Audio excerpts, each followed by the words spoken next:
समझे? जितना सत्संग आप लोगों ने सुना है उतना किसी ने नहीं सुना। रोज़ सुन रहे हो, भर भर के सुन रहे हो। सुनो भी और मुख से कहो भी, तो स्थिति भी बनेगी। और पॉइंट है कि सदा न संग सहेलियाँ, सदा न काला केश, सदा न इज्जत जीवना, सदा न राजा देश। संसार में सदा के लिए कुछ भी नहीं होता, परिवर्तन होता रहता है। परिवर्तन को अगर हम सहज स्वीकार कर लेते हैं तो सदा सुखी रहते हैं। कहा जाता है भी सदा सुखी रहो, तो कोई सदा सुखी कैसे रहेगा? क्योंकि दुख सुख तो सदा रहेगा नहीं, सुख जाएगा, फिर दुख भी आएगा। लेकिन दुख और सुख हमने शब्द बनाए हैं, वास्तव में क्या है? वो केवल एक परिवर्तन है और कुछ नहीं है। वो परिवर्तन हमारे मन के अनुकूल होता है तो हम उसको सुख कह देते हैं, वो परिवर्तन मन के प्रतिकूल होता है तो हम उसको दुख कह देते हैं। होता तो परिवर्तन ही है।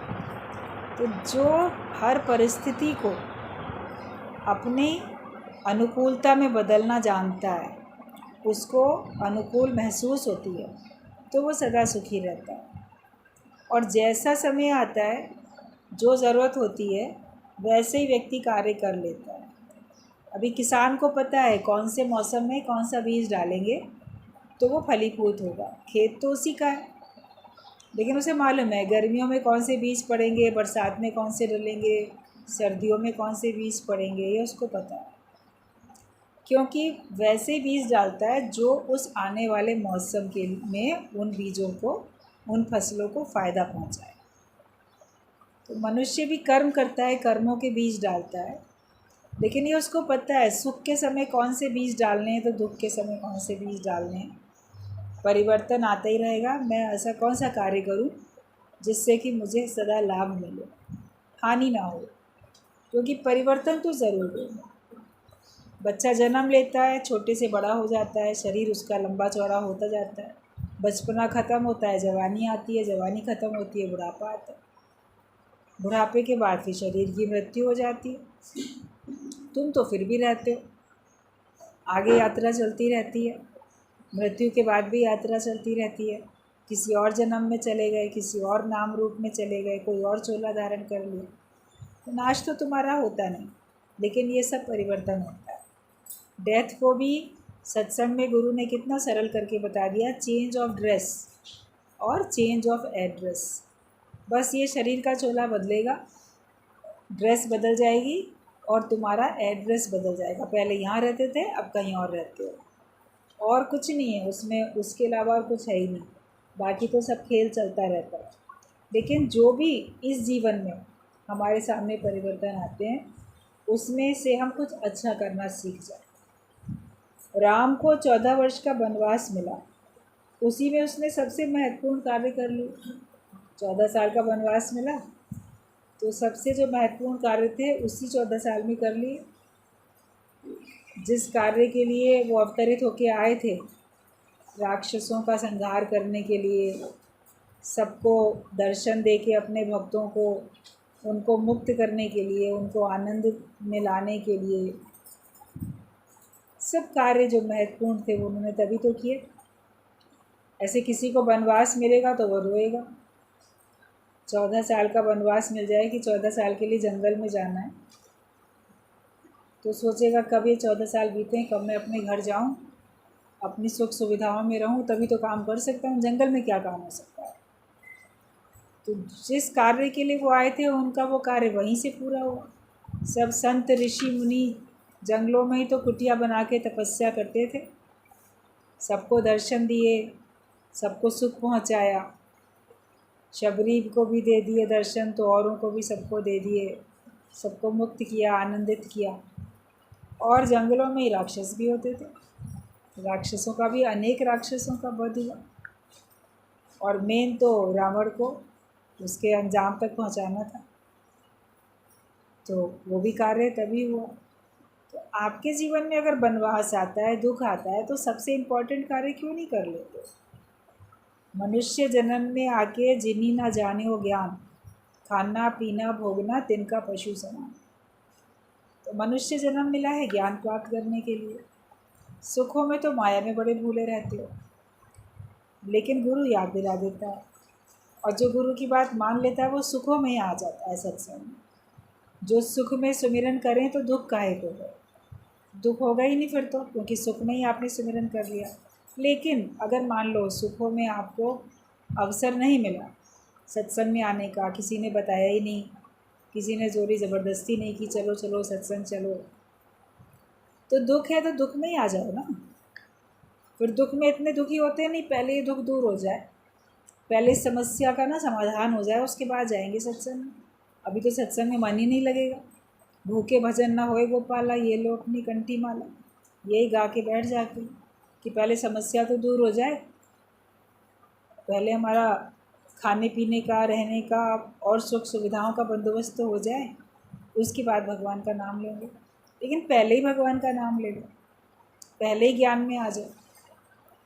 आत्मिक निश्चय जो करना है वो पहले ही कर लो, महत्वपूर्ण कार्य। इसीलिए हर एक का मनुष्य चोला पाके भगवान ने धरती पे सबको भेजा, हर एक का जन्म हुआ इसीलिए, मनुष्य जन्म में आके ज्ञान प्राप्त करना था, वो सबसे महत्वपूर्ण कार्य था।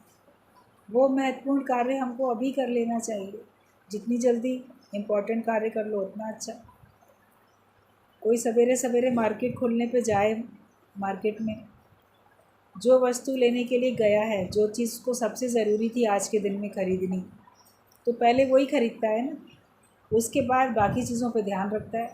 क्या लेने निकले, कोई मेडिसिन लेने निकले या अनाज लेने निकले, फल सब्ज़ी लेने निकले, कोई जूता चप्पल कपड़ा या कुछ और चीज़ क्या लेने निकले थे जिसकी आपको आज के दिन में अत्यधिक आवश्यकता थी या आज ही के दिन उसकी खरीदारी करनी ज़रूरी थी, तो सबसे पहले तो उसी शॉप पे जाते हैं ना, वो चीज़ ख़रीद लेते हैं। उसके बाद सारा दिन भले घूमते हैं, बाहर ही खा पी लिया, मनोरंजन भी कर लिया, कुछ और विंडो शॉपिंग कर ली, नहीं भी ज़रूरी चीज़ें थी वो भी ले ली, लेकिन पहले तो जो ज़रूरी है वो ली जाती है।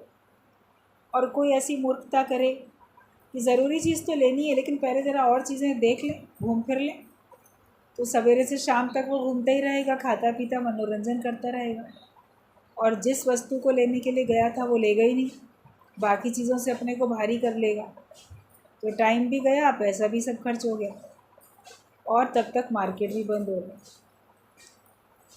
मार्केट बंद हुआ तब उसको सौदा याद आएगा, अरे ये तो चीज़ लेनी थी, अब तो दुकानें बंद हो गई, अब क्या किया जाए, अब तो कल तक का इंतज़ार करना पड़ेगा, रात आ गई, अब तो रात में सोना है, तो उसको मूर्ख कहा जाएगा। चतुर वो है, सियाना वो है जो अपना काम उतार के बैठता है। मनुष्य जन्म पाके जो मुक्ति का निश्चय करके बैठता है वही समझदार है, वही होशियार है। वो पहले ले लो, मोक्ष अपना पक्का करके बैठो, अपने ज्ञान को पक्का करके बैठो, फिर मना नहीं है, खाने पीने की, घूमने फिरने की, मनोरंजन करने की कोई मना थोड़ी है। तेरे लिए भगवान ने कैसी रची बहार, मनुष्य के लिए तो सारी बहारें रच दी, वही हर तरह का सुख बहुत अच्छी तरह ले भी पाता है, लेकिन पहले जो करना है वो करो, दूसरे काम करना बाद में। मनुष्य दूसरे कामों में लग जाता है जिससे उसके जीवन की शाम हो जाती है, मृत्यु की रात में वो चला जाता है, फिर जागता है। जैसे ऐसे तो आप इसी शरीर में जागोगे, इसी शरीर में सो, इसी में जागोगे अगले दिन, लेकिन मृत्यु होगी तो इस शरीर में सोओगे, फिर किसी अगले शरीर में जागोगे, तो बहुत लंबा प्रोसेस हो जाएगा ना। और ये भी पता नहीं कि मनुष्य जन्म के बाद दोबारा मनुष्य जन्म ही मिले, क्या पता कौन सी 84 लाख योनियाँ कौन कौन सी मिल जाएं, और उसके बाद क्या पता आपको सत्संग मिले या ना मिले। मिल जाए तो गुरु ऐसा कहाँ हर बार मिले, हर बार ऐसा गुरु भी तो नहीं मिलेगा, क्या पता किस टाइप का गुरु मिल जाए, बड़ा सख्त हो, लोभी लालची हो, भटकाने वाला हो, कौन हो क्या मालूम। तो आज तो हमें अपने समय का सदुपयोग करना है। तो जैसे रामचंद्र भगवान ने वनवास मिला तो उन्होंने अपने मन को वन के सुखों की तरफ मोड़ दिया, और वहाँ पे बहुत मस्त रहे, खुश रहे, आपस में भी सीता और लक्ष्मण दोनों के साथ सत्संग भजन होता रहा, साध संगत के बीच में, साधुओं के, ऋषि मुनियों के बीच में जाते रहे। फिर भले सीता चोरी हो गई तो उसको ढूंढने के लिए कहाँ कहाँ गए, सबसे मिले और आखिरकार उसको वापस भी लेके आए, क्योंकि उसी कार्य के लिए उनको दुनिया में अवतार लेके आना पड़ा था। तो वो तो उन्होंने किया काम, हमें भी अपना काम पूरा करके बैठना है। तो रामचंद्र भगवान ने तो सारे महत्वपूर्ण कार्य उसी 14 साल के वनवास में कर लिए, और उन्होंने किसी को भी बुरा नहीं कहा, किसी को ना कैकेयी को भी बुरा नहीं कहा, पहले ही दिन से कैकेयी को बुरा नहीं कहा। बोले कोई बात नहीं, ये माता की आज्ञा है, चले जाते हैं। और सब लोगों ने बहुत बुरा कहा, लेकिन पूरी रामायण आप पढ़ के देखो, उन्होंने खुद ने कभी बुरा नहीं कहा। तो जो भगवान का भाव भी रखते हैं, वो भी कभी किसी परिस्थिति को, किसी व्यक्ति को बुरा नहीं करते। तो इसके कारण से मैं अपने लक्ष्य को पूरा कर पाऊँगा।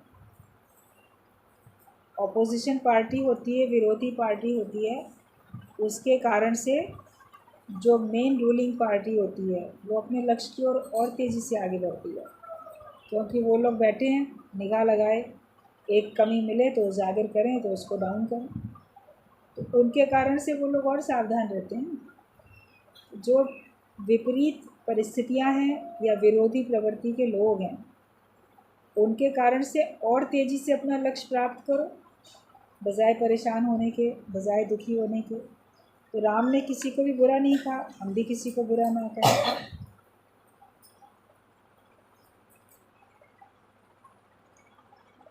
लक्ष्मण ने भी वनवास जाते समय उर्मिला से कहा कि मैं अपनी विस्मृति मैंने भेंट कर दी कि राम की सेवा ठीक से हो सके। जो भी उर्मिला ने कहा कि आप मुझे याद करेंगे, वनवास में जाएंगे तो क्या मुझे याद करोगे, मेरी पत्नी है पूछ रही है। तो उन्होंने कहा कि मेरी जो भी स्मृति है, और इधर से तो मैंने विस्मृति कर ली, और अपनी स्मृति को तो मैंने बस राम की तरफ ही मोड़ दिया है कि अब उनकी सेवा ठीक से होगा।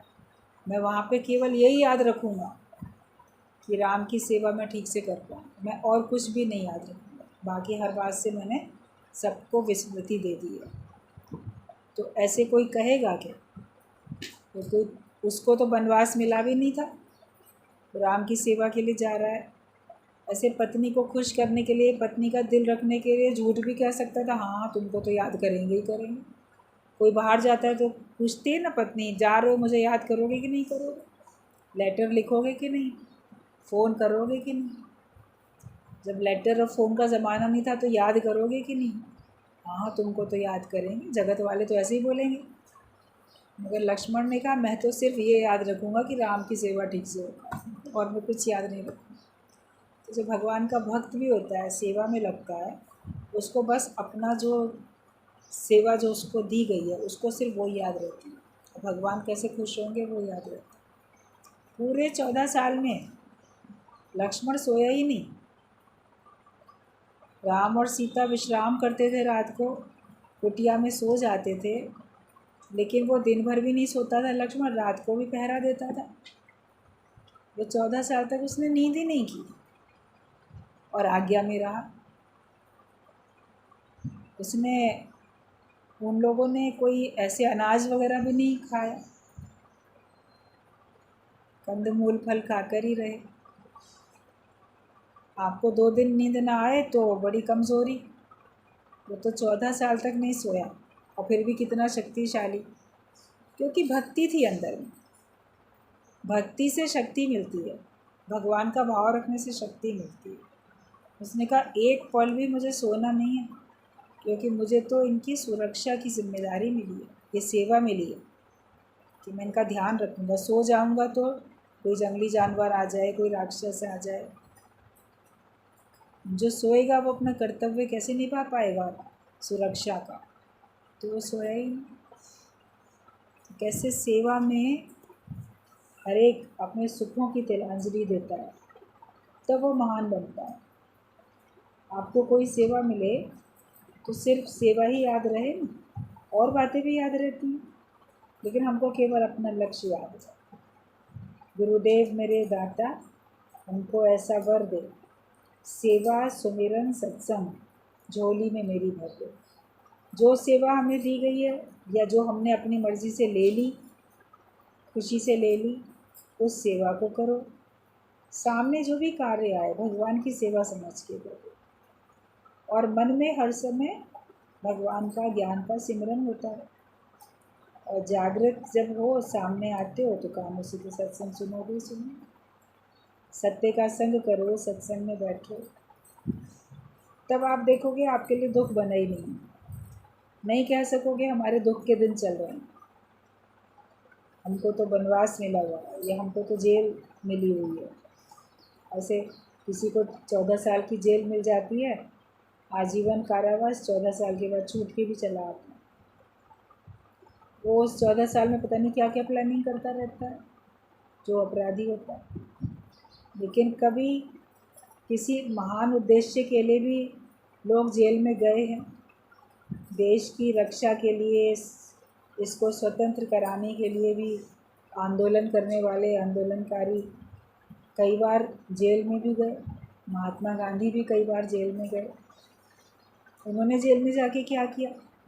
उन्होंने षड्यंत्र थोड़ी रचे वहाँ पे बैठ के, बल्कि भगवत गीता पढ़ी, वहाँ पे लिखा कि चलो अब कुछ और काम नहीं, अब तो जेल में ही बैठे, तो जो है वहाँ जो कर सकते हैं वो तो कर लें।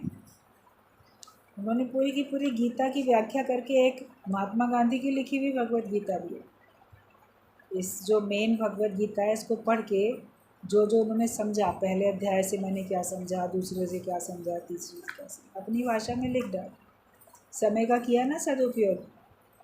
वो तो अपना छोटा सा एक थैला एक बना के तैयार रखते, उसमें चश्मा, डायरी, पेन, भगवत गीता, ये सब होती थी। जब अंग्रेज़ आते थे, चलो तुम्हें जेल में जाना हो तो मैं तो तैयार बैठा हूँ, बस एक थैला ले लूँगा तुम, अरे क्या है इसमें, दिखा देते। तो भगवत गीता है, डायरी है, पेन है, चश्मा है, और कुछ नहीं। कपड़े तो जेल में मिल ही जाते हैं पहनने के लिए, खाना भी मिल ही जाता है, काम कुछ करना नहीं होता। जो काम जेलर बताएगा वही करेंगे ना कैदी लोग, तो बाकी समय क्या करेंगे? तो वो तो पूरा टाइम बैठ के भगवान का नाम लेते थे, भजन गाते थे। आप दुखों के दिनों में क्या करते हो? सदुपयोग कि दुरुपयोग? हमें करना है सदुपयोग, वो हमको गुरु सिखा देता है। तो बस ये याद रहे कि भगवान की सेवा में कैसे ठीक से कर पाएँ।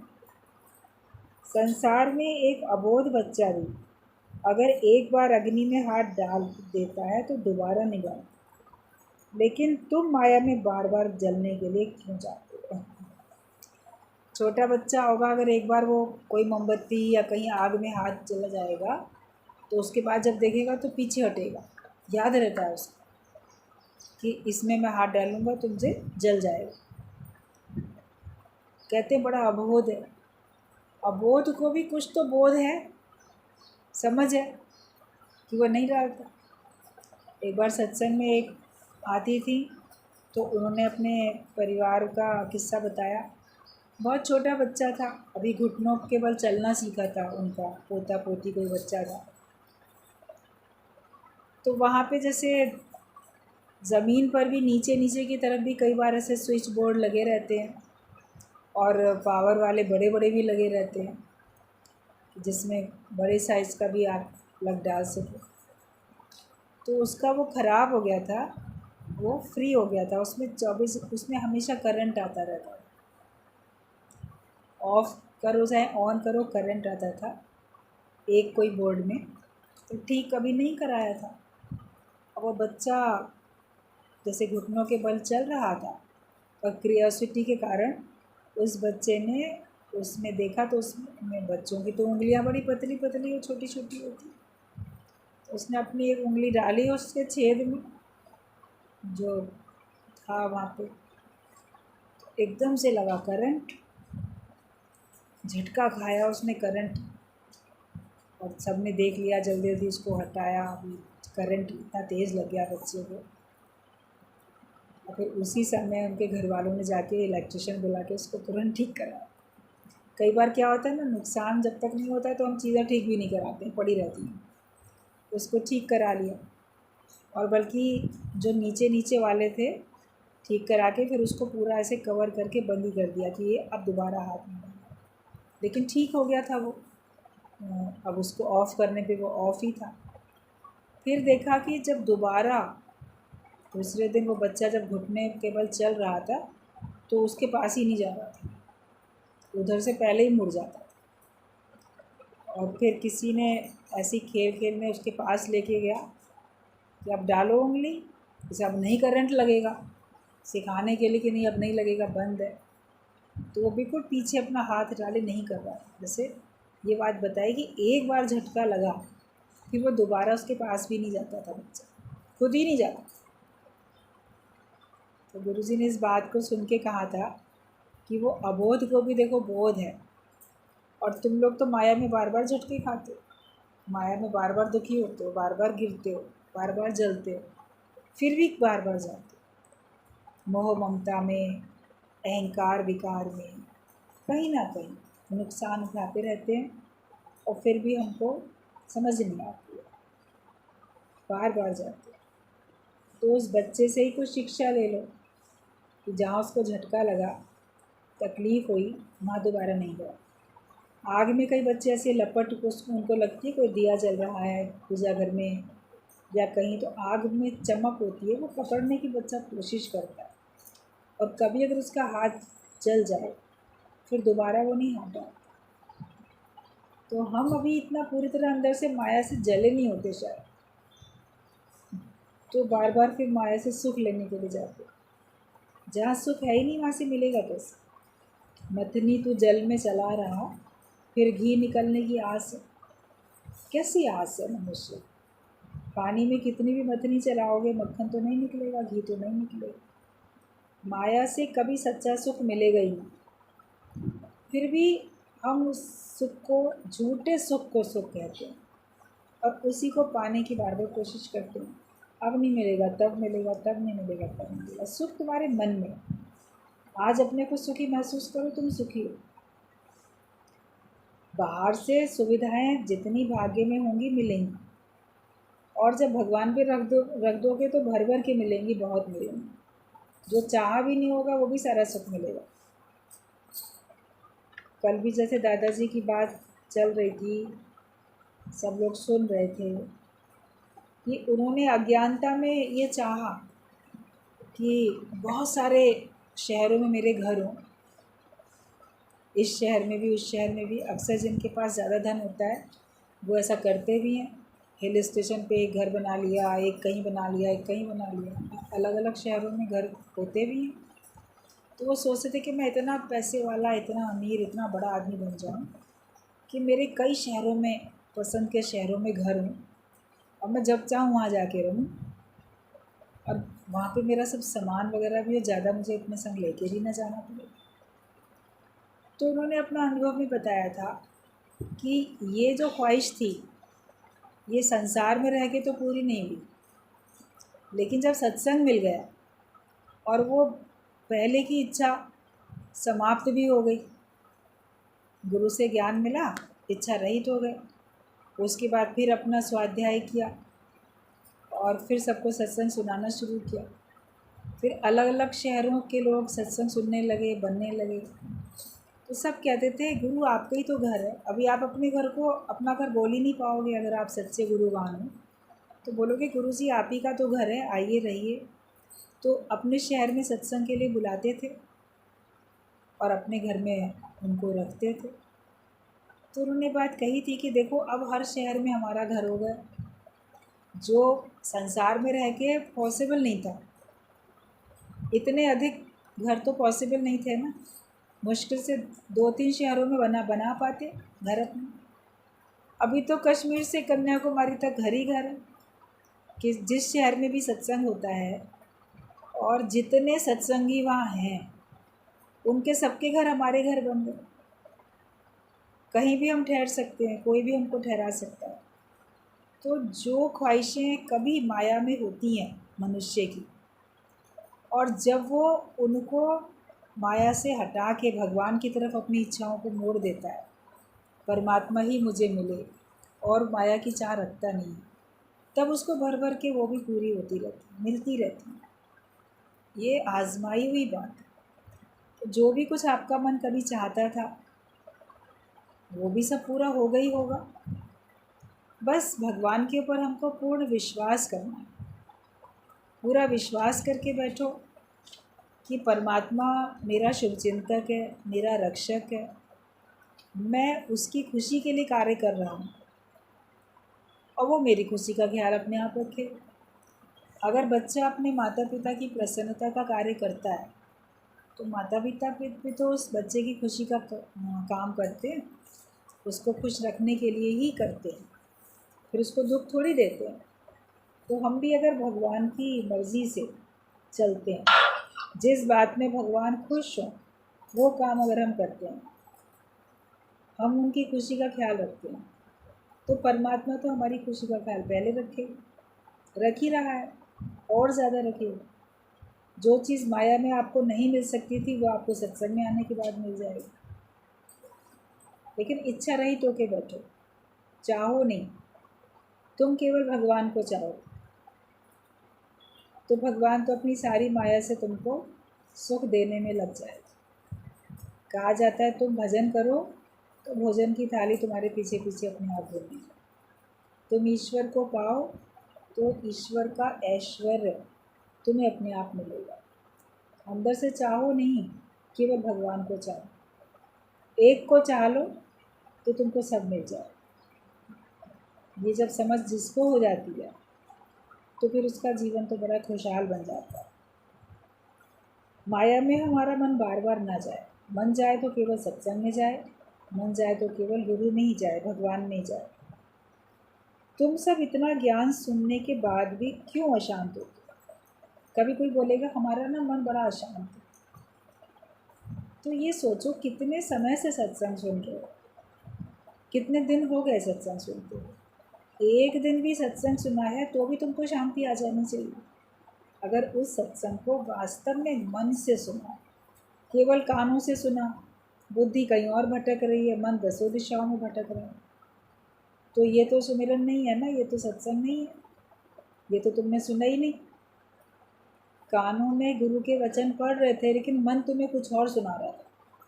तुम वो ज़्यादा सुन रहे थे मन की और गुरु की नहीं सुन रहे थे। लेकिन जब मन मनाभव होके ज्ञान सुनो, तन मन एक रस, तो सिमरन कहिए सो। जहाँ तन है सत्संग में वही मन भी है और हम उसी को सुन रहे हैं, उसी पे पूर्ण विश्वास रख के हामी भरते जा रहे हैं कि जो कुछ गुरु के मुख से निकला वो सच है, वो सही है, ऐसे ही होगा। तो फिर जैसे आपने गुरु की सुनी तो फिर आप देखोगे कि आपका सब काम बनते जाता है और फिर आप कभी ये नहीं कहोगे कि मैं अशांत हूँ। जिसको सचमुच में ज्ञान समझ में आया वो हमेशा शांति में रहता है, उसका मन फिर कभी अशांत होता नहीं। माया में मन जाएगा, जगत में जाएगा तो वहाँ से अशांति मिलेगी, लेकिन अपने ही स्वयं में रहोगे, अंतर्मुखता में रहोगे तो आपको शांति शांति है। फिर तो राजा जनक राज्य भी करता था, फिर भी वो विदेही कहलाया। देह में रहते हुए भी देह से रहित विदेही, ये देह में है ही नहीं। जबकि राजा है कितना बड़ा और उसका राज्य पूरा संभालना, एक एक को देखना, पूरी प्रजा को देखना, आसपास के दूसरे जो मित्र देश हैं उनको भी देखना, उनकी मदद करना, जो शत्रु देश हैं उनसे भी सावधानी रखना कि वो हमला करके हमको जीत ना लें, इतना अपने आप को मजबूत भी बना के रखना। इतना सब संसार के कार्य भी थे उनके ऊपर, फिर भी वो अंदर से निर्लेप न्यारे ब्रह्मज्ञानी कहलाए। जितना एक राजा के पास जिम्मेदारियां हैं, काम है, उतना आपके घर में आपके ऊपर नहीं है। फिर भी अपने को ब्रह्मज्ञानी बनाने में सबको कितनी मुश्किल पड़ती है। तो राजा को नहीं मुश्किल पड़ी होगी, मगर उसने निश्चय किया, उसने गुरु की बात को सुन के ज्यों का त्यों हामी भरता गया, उसको अपने जीवन में उतारता चला।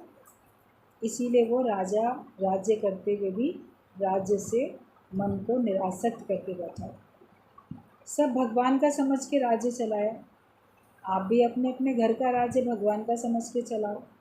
आपके द्वारा भगवान चला रहे हैं, भगवान सब ठीक करेंगे, मैं करने वाला हूँ ही नहीं। ऐसे अकर्ता भाव से और भगवान को आगे रख के करोगे तो फिर आपका काम बनेगा। कोई काम शुरू करना होता है, कहते हैं श्री गणेशाय नमः कह के शुरू करो, भगवान का नाम लेके काम शुरू करो, ताकि ये काम हमारा निर्विघ्न समाप्त हो जाए। तो हर दिन की शुरुआत भगवान का नाम लेके करो कि सारे दिन के काम निर्विघ्न तुम्हारे हो जाएं। ईश्वर को याद करके करो। बस ये ध्यान रखो, भगवान के अलावा मुझे किसी को याद नहीं करना। जैसे लक्ष्मण ने तो कह दिया ना उर्मिला को सीधा सीधा, मुझे बस इतना ही याद रखना है कि मेरे को भगवान की सेवा ठीक से हो पाए, और मुझे कुछ याद नहीं रखना। आप भी अपने दिन की शुरुआत करो, बोलो बस भगवान को याद रखना है और किसी को याद नहीं रखना। तो फिर जो भी करोगे वो निर्विघ्न आपका पूरा होता जाएगा। शुकदेव की भी परीक्षा राजा जनक ने ले ली। शुकदेव तो सन्यासी थे, निवृत्ति मार्ग में थे, और राजा जनक जो थे वो गृहस्थी थे और प्रवृत्ति मार्ग में थे। तो भी उन्होंने, शुकदेव उनके पास आए तो उनकी भी परीक्षा ली और बाद में उनको सही समझ देके तब उनको भेजा। वरना कोई बोलेगा कि नहीं, जो सन्यासी होते हैं वो ज़्यादा महान होते हैं, और जो घर गृहस्थ में रहने वाले होते हैं वो कम महान होते हैं। सन्यासी लोग ज़्यादा महान होते हैं, मन ऐसा सोचता है। लेकिन जो ब्रह्म ज्ञानी है, चाहे वो कोई भी हो, वो ही महान होता है। एक ब्रह्म ज्ञानी घर गृहस्थ में रहने वाला राजा, वो भी किसी सन्यासी को ज्ञान दे सकता, उसकी कमी भी दूर कर सकता। इसलिए आप जहाँ भी हो, जिस स्थिति में भी हो, अपने को ज्ञानवान बनाओ। और किसी बात में मेहनत नहीं करो, लेकिन अपने को ज्ञानवान बनाने में हम मेहनत करें।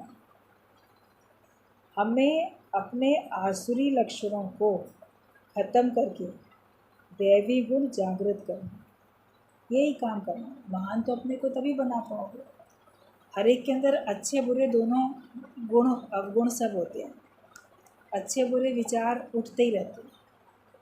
बस ये ध्यान रखना है कि जो भी हमारे अंदर के आसुरी लक्षण हैं, गलत जो हमारे ख्याल हैं, गलत आदतें हैं, गलत स्वभाव है, उसको समाप्त कर देना है पूरा का पूरा, और दैवी गुणों को अपना लेना। जो देवी देवताओं के गुण होते हैं, जो अच्छे होते हैं, अच्छाइयों को भरते जाना।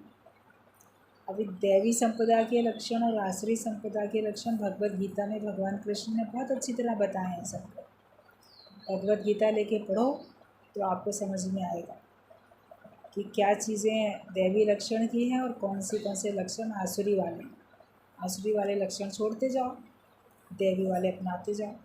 मोटे तौर पे जितनी बुराइयां हैं वो सब छोड़ दो, जितनी भी अच्छाइयां हैं वो सब धारण करो, अपने को भगवान के जैसा बनाने में लग जाओ। बस यही एक काम हमें करना है, यही मेहनत करनी है। जो अपने से मेहनत करता है वो बदल जाता है। वाल्मीकि अंगुलीमाल कैसे बदल गए? उन पर संतों की सात्विक दृष्टि पड़ी, उन्होंने अपने से मेहनत की। जो अंगुलीमाल डाकू था, भगवान बुद्ध की नज़र उस पर पड़ी और उसने भी अपने को चेंज करना चाहा। गुरु की नज़र पड़ती है, उसके कारण से हम अपने को चेंज भी करना चाहते हैं। दोनों ही बातें होती हैं। कहते नज़र गुरु की जिस पे पड़ जाए, बंदे से वो तो खुदा हो जाए। तो उन्होंने देखा बड़े सात्विक भाव से, उसको अच्छे भाव से देखा और उसको शिक्षा भी थी। उसका मन बदल गया, उसने फिर अपने से मेहनत की, उनकी शरणागत होके शरण में जाके अपने से मेहनत की। फिर चाहे बाद में लोगों ने उसको कितना मारा पीटा, डांटा, अपमानित किया, फिर वो उसने कुछ नहीं बोला किसी से। बोला इतने साल तक मैंने लोगों को सताया था, अब ये भी सता रहे, कोई बात नहीं। क्योंकि जब वो भगवान बुद्ध के आश्रम में चला गया और सन्यासियों की तरीके से एक बार भगवान बुद्ध ने उसको भी भिक्षा लेने के लिए भेजा, मांगने के लिए, तो गांव वालों ने तो उसको भिक्षा थोड़ी दी। बहुत डांटा डपटा, मारपीट की, पत्थर मार के भगाया भी, अपमानित भी किया कि ये डाकू था तो इसने हमारे घर वालों को लूटा था, इसकी हत्या की थी, ऐसा किया था, वैसा किया था। तो वो अपमान सहकर भी आया, मार खा के भी आया, मगर चुप रहा। ये मेहनत की ना उसने अपने से, अपने अपने आसुरी लक्षणों को समाप्त किया और अपने दैवी लक्षणों को प्रकट करने की। वरना बोलता कि ये क्या बात हुई, कभी किसी के साथ मैंने बुरा किया, तुम्हारे साथ तो नहीं किया, तो भी तुम मुझे क्यों ऐसे कह रहे हो? या अब तो मैं बदल गया हूँ, अब तो मैं गुरु का शिष्य बन गया हूँ। लेकिन फिर भी अपने को पूरी तरह से सही सही तरीके से ज्ञानी बनाने के लिए मेहनत करनी पड़ती है।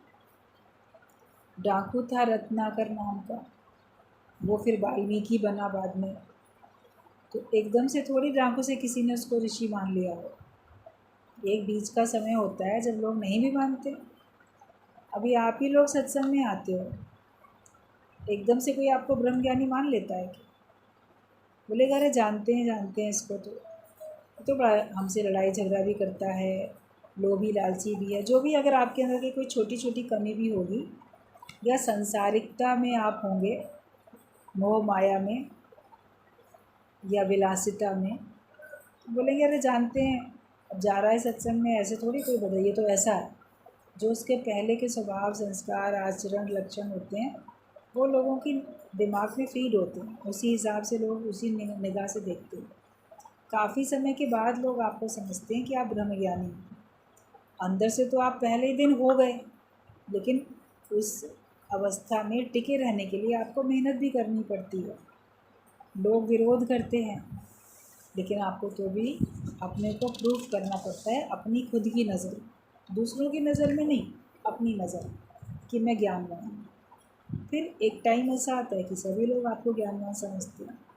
अभी तो सब वाल्मीकि ऋषि बोलते हैं, कोई डाकू थोड़ी बोलते। तो आपको सब आदमी ब्रह्म ज्ञानी जानेंगे ही जानेंगे, लेकिन उसी हिसाब से चलना तो पड़ेगा।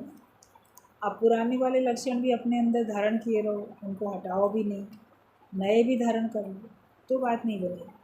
आसुरी संपदा के लक्षण टोटल ख़त्म होने चाहिए, जीव भाव हमारा टोटल समाप्त हो जाए और हम केवल ज्ञान के हिसाब से ही चलें और सात्विक भाव हमारे अंदर आ जाए। जब ऐसा भाव, सात्विक वाला अच्छा भाव आ जाता है, फिर आपके ऊपर दुनिया की बातों का कोई असर नहीं। मीरा को जहर भी असर नहीं किया। जो मीराबाई थी, उसको जहर का प्याला पिलाया गया, उसको असर नहीं किया, क्योंकि उसने उसको पिया ही चरणामृत के भाव से।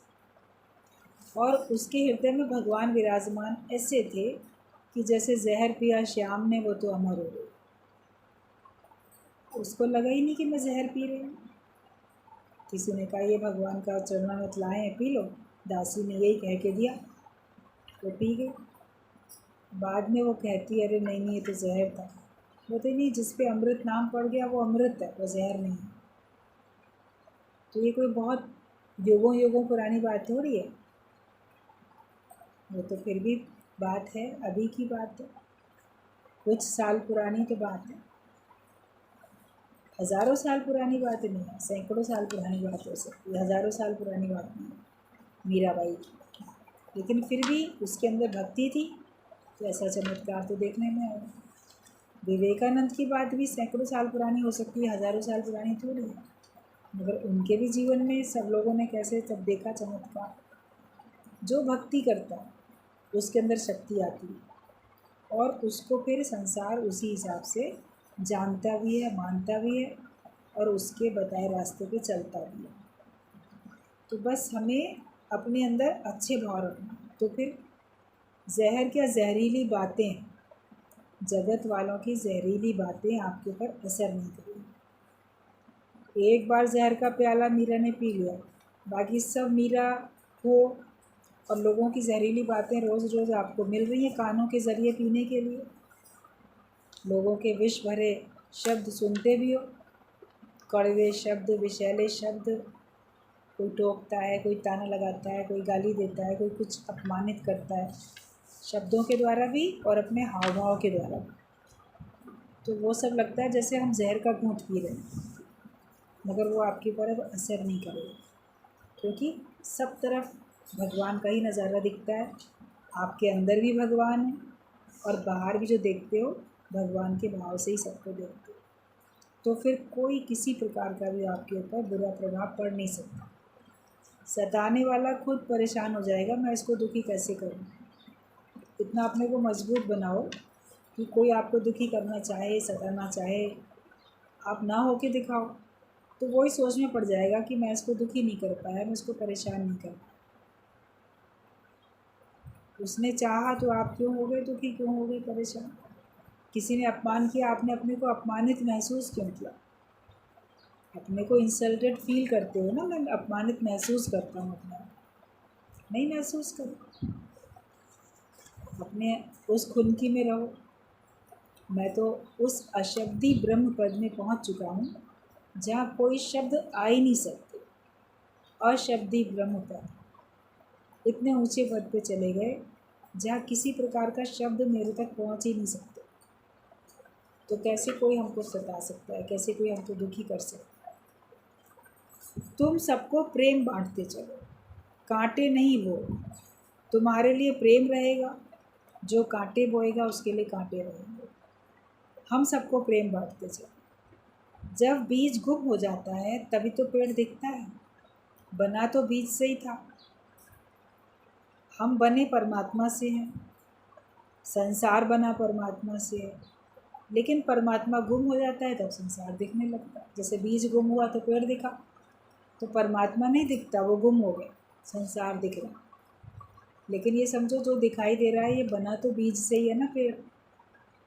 तो ये संसार जो दिखाई देता है बना तो भगवान से ही है, भले हमको अपनी आँखों से दिखाई नहीं देता। निराकार कैसे दिखाई देगा, साकार दिखेगा आपको साकार आँखों से, निराकार थोड़ी दिखेगा। उसको तो अनुभव करना पड़ेगा, उसको महसूस करना पड़ेगा। तुम इस सभी दृश्य जगत को अदृश्य समझो। दृष्ट में अदृष्ट, दृश्य जो दिखाई देता है उसको सबको अदृश्य करके दो, मतलब सभी साकार में तुम निराकार करके देखो। और अपना मूल पहचानो, जो तुम्हारा वास्तविक मूल है परमात्मा, उसको पहचानो। हम कहाँ से आए, हम इसके पहले क्या थे, और रिवर्स गियर लगाओ और पीछे जाओ और पीछे जाओ। मैं पहले ये था और इसके पहले क्या था और इसके पहले क्या था।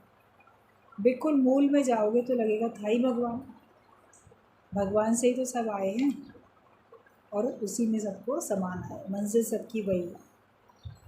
तो तुम अपने मूल को पहचानो।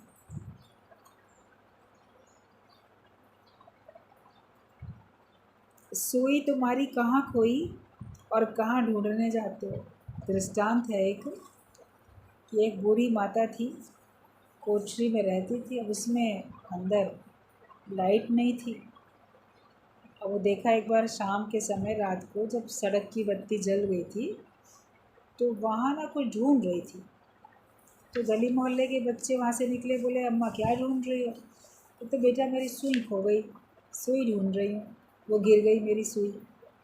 अब बच्चों ने भी चारों तरफ देखा, मदद की, कहीं नहीं दिखी। तो एक बच्चे ने कहा कि किस जगह पे गिरी थी, वहीं ज़्यादा ध्यान से देखेंगे, कहाँ गिरी थी बताओ। तो कहती वो तो मेरे कोठरी में गिरी थी। कहते कोठरी में अंदर गिरी थी तो बाहर क्यों ढूंढ रही हो सड़क पे।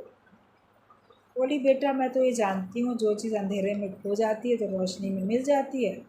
मेरे कमरे में कोठरी में तो रोशनी है नहीं, रोशनी है बाहर, तो मैं यहाँ आ गई। अंधेरे में खोई है तो रोशनी में मिल जाएगी। तो ये तो उसकी नासमझी थी ना। बोले अरे जहाँ खोई है वहीं रोशनी करोगी तब मिलेगी। तो तुम्हारे अंदर का आनंद शांति कहाँ खोया, हमारे अंदर मन में ही तो खोया, वहीं ढूंढेंगे तो मिलेगा। तो ज्ञान का प्रकाश करो तो मिलेगा।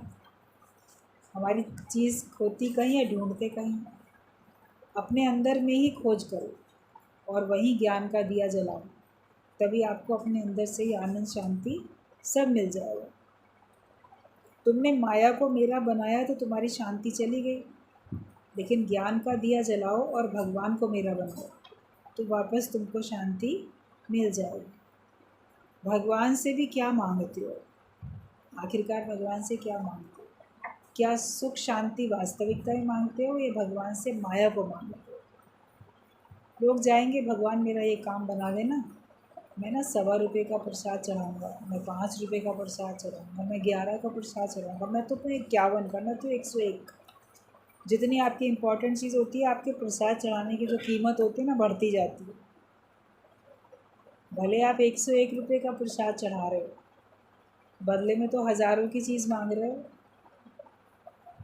5 का प्रसाद चढ़ा के 50 की चीज़ मांग रहे हो, हज़ारों की चीज़ मांग रहे हो। तो देते क्या हो? कितना? भगवान क्या तुम्हारे उस प्रसाद का भूखा है? उस 1.25, 10 रुपये, 11, 5 का कोई भूखा है भगवान? उसको लालच में क्यों लाते हैं? आदत पड़ गई है ना दुनिया को रिश्वत देने की। मेरा काम कर दो क्लर्क जी, चपरासी जी, ऑफिसर जी, इतना रुपया दे देंगे। या वही खुद ही कहता है इतना रुपया दो तो तुम्हारा मैं ये काम करूँगा। तो आदत पड़ गई है हर एक को, भगवान जी मेरा काम कर दो, इतने रुपये का प्रसाद चढ़ाऊँगा। तो ऐसे तोलते रहते हैं ईश्वर को भी, मगर भगवान ऐसे तुम्हारा काम नहीं करेगा। जो होना होगा वही होगा।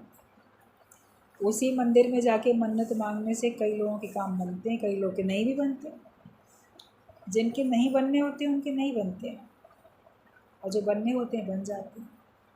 लेकिन तुम अपने को भगवान के हिसाब से बना लो तो तुम्हारे सारे काम बन जाएंगे।